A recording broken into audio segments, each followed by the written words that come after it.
Hello, everyone. We'd just like to share that if you think prayer doesn't work, we'd like to share our testimony how it does work.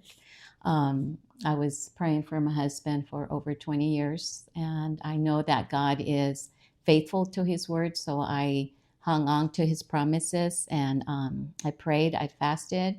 I would even get women, some of the ladies together and say, let's pray for our husbands and let's fast for them. So we've done that. And but not only prayer, also his word is strong.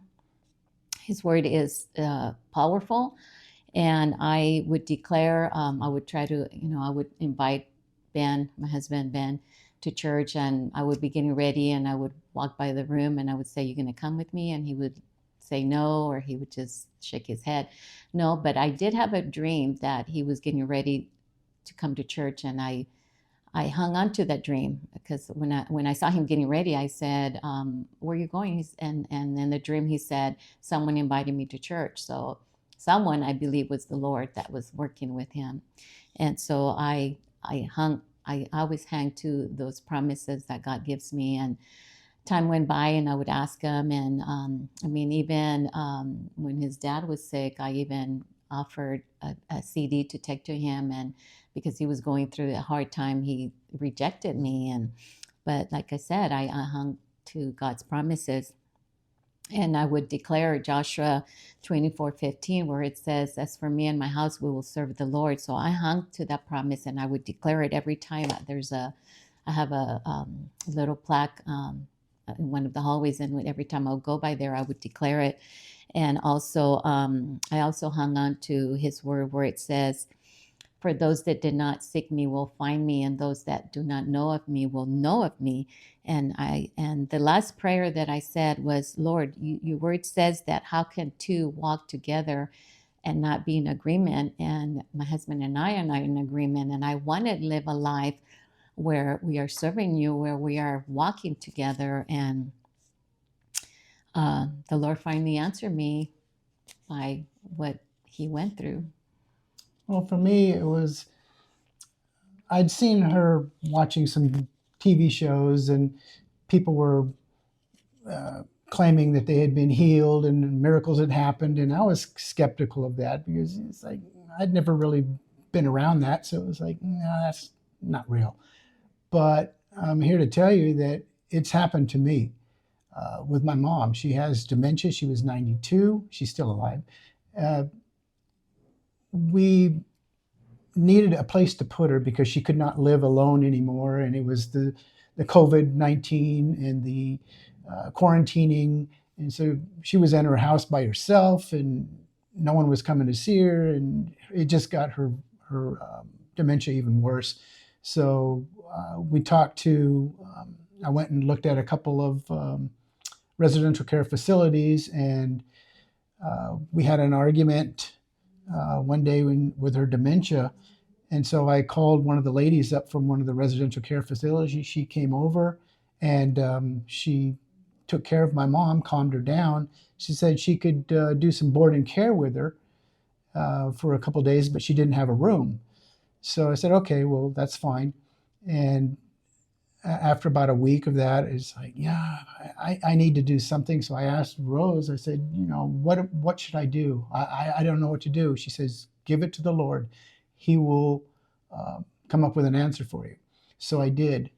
And what surprised me is the next day, I got a call from the lady from the residential care facility and said, we have a room available. So I'm looking at like, already one day. I asked the Lord last night, tomorrow, and this morning He's already come up with a solution for me. So it was like, there it is. So we moved her into that residential care facility. Now, after a week, because the lady told us we couldn't see her because she needed to become comfortable in that facility. So after about a week, it was like, I need to see her. I can't see her, but I need to see her. I got home later that day, and my sister sent me some pictures that Amy, who was a lady of the facility, she had sent pictures to my sister of her and my mom. So it's like I looked at my mom; she looked fine. So I was like, okay, that's the second answer of my prayer. She has answered, or he has answered the prayer with pictures of my mom. So now I can see her. And after another week, it's like, man, I want to see her, but they're telling me I can't see her yet. So finally, I don't know if I called Amy or she called me, but we're talking, and she goes, your mom's been acclimating very well to our facility. If you want to come see her, you can come see her. So after 2 weeks, she has gotten comfortable in that setting. So we were able to go see her. So the third prayer that I had asked for was answered. So how can you not um, believe that God is real and He will answer your prayers when you really need them?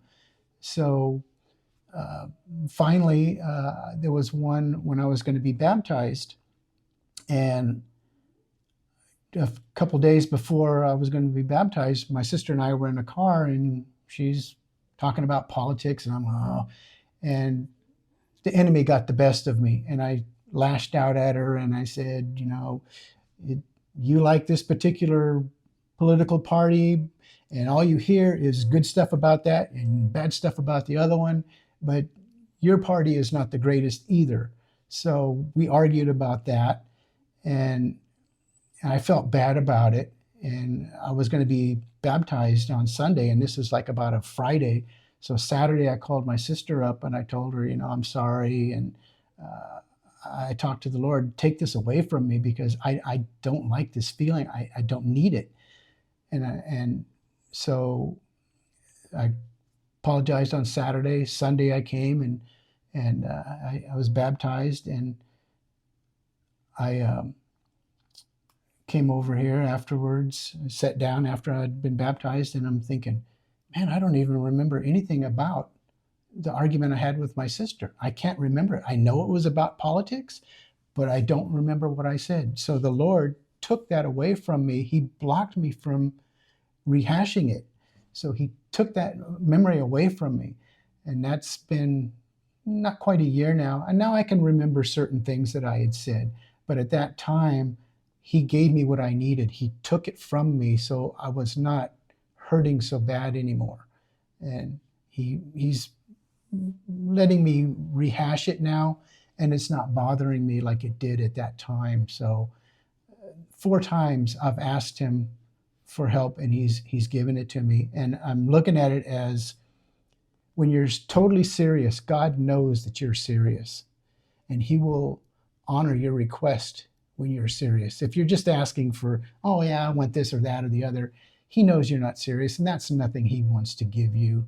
So don't expect something if you're not serious. But He honored my request, so how can I not believe in Him?